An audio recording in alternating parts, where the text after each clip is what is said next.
Le soleil commence à se lever dans mon dos. C'est bon signe, ça doit vouloir dire que je vais dans la bonne direction.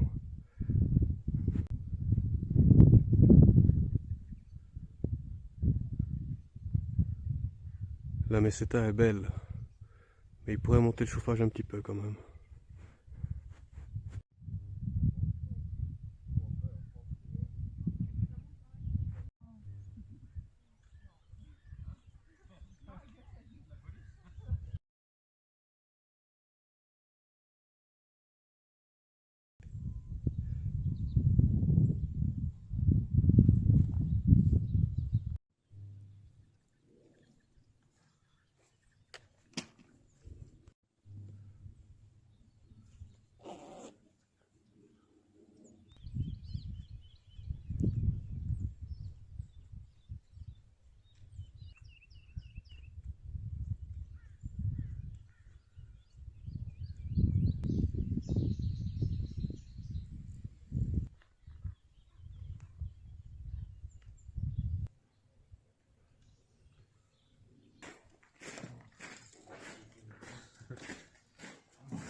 Ce matin, je me suis réveillé à Ornilos en ayant passé une excellente nuit. Apparemment, j'ai développé un super pouvoir, les ronfleurs ne me dérangent plus, je les entends comme une conversation dans la pièce d'à côté et je dors profondément. Encore que ce matin, je ne sais pas ce qui t'est arrivé, mais les pèlerins ont tous décidé de se lever à 5h30. C'est bien que par la force des choses, même entraînant, j'étais moi-même sur le Camino à 7h30. Ben, il faisait froid, il faisait encore bien sombre. Et aujourd'hui, c'était une journée plutôt froide. Il faisait 7 degrés, 10 degrés à midi. Et puis j'ai marché très rapidement avec mon camarade Hervé qui passait la nuit au même village et que j'ai rencontré hier après-midi. Il m'a rattrapé sur le chemin et nous avons marché ensemble avec quelques pèlerins. Et nous étions tout étonnés d'arriver à la fin de notre destination à midi seulement. Même en ayant fait une petite pause dans les ruines d'une église, eh bien, nous étions arrivés à la fin de notre étape aussi rapidement. Si bien que l'auberge n'était même pas encore ouverte, il nous a fallu attendre un petit peu qu'elle ouvre, à peu près une demi-heure. Évidemment, on aurait pu marcher plus longtemps, mais on s'est rendu compte que nous étions déjà sur l'étape 15 au niveau des étapes officielles et qu'il y en a 33 en tout. Et en fait, nous n'avons pas envie d'écourter le voyage en faisant plus de kilomètres qu'il n'en faut. On respecte les étapes tranquillement et ça nous a permis de faire un peu de tourisme cet après-midi. On est monté là-haut sur la colline pour voir les ruines du château et j'ai vu un paysage absolument superbe qui était probablement le plus beau panorama que j'ai vu depuis que j'ai quitté la Belgique en fait. Il se trouve que c'est donc très facile de progresser dans la Meseta. Il y a peu de dénivelé et jusqu'à présent on trouve encore un village de temps en temps. Sur notre étape il y avait un village aujourd'hui. Sur la route, on ne s'y est pas arrêté, mais on aurait pu, la plupart des pèlerins, passer un peu de temps au café là-bas pour se réchauffer, parce que c'est vrai qu'il faisait quand même plutôt froid. Et puis, on verra ce que les étapes suivantes vont donner. Mais le fait d'arriver tôt, ça permet de se reposer une partie de l'après-midi, ça fait du bien, surtout quand on a été un petit peu malade. Et puis là, j'attends que les commerces ouvrent, probablement vers 17h. Je vais aller acheter de quoi faire le plein de provisions et manger ce soir. Puis je vais prévoir mon itinéraire pour les prochains jours, encore que je suis les étapes officielles, mais j'aime bien regarder un petit peu sur mon application où je vais aller. Et puis je m'attends à passer encore une bonne nuit aujourd'hui. Et bien justement, je vois du coin de l'œil les pèlerins qui descendent vers le magasin, c'est que ça va bientôt ouvrir. Je vais encore vous montrer les lieux, l'auberge où on passe la nuit ce soir. C'est un dortoir, comme la plupart du temps, je me suis arrêté à l'auberge municipale.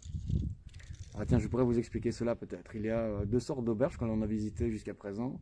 Les auberges municipales et puis les donativos.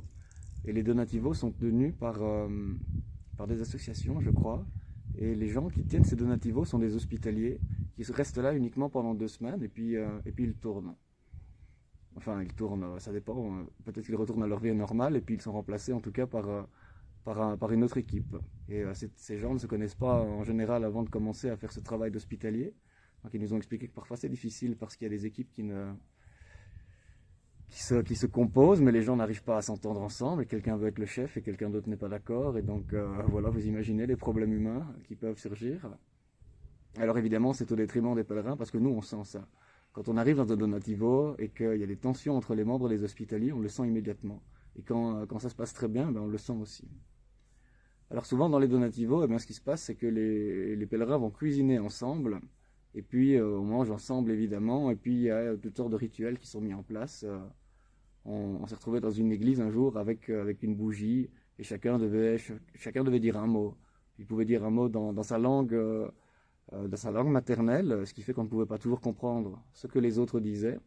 Mais en disant notre mot, en tenant la bougie, on faisait passer cette bougie entre les différents pèlerins. Et il y a toutes sortes de rituels comme ceux-là auxquels je ne suis pas particulièrement fan. En fait, j'aime bien les auberges municipales parce que on est libre des contraintes, on est libre de l'emploi du temps qui nous est imposé par les hospitaliers. Jusqu'à présent, les donativos que j'avais rencontrés en France étaient des endroits où les hospitaliers venaient simplement vers 18h pour tamponner la crédentiale et répondre à nos questions s'il y en avait. Et c'était bien comme ça, on était plus libre. Et après avoir fait un donativo à Gragnon et puis à Tos Santos, je crois que je vais me concentrer plutôt sur les gîtes municipaux maintenant.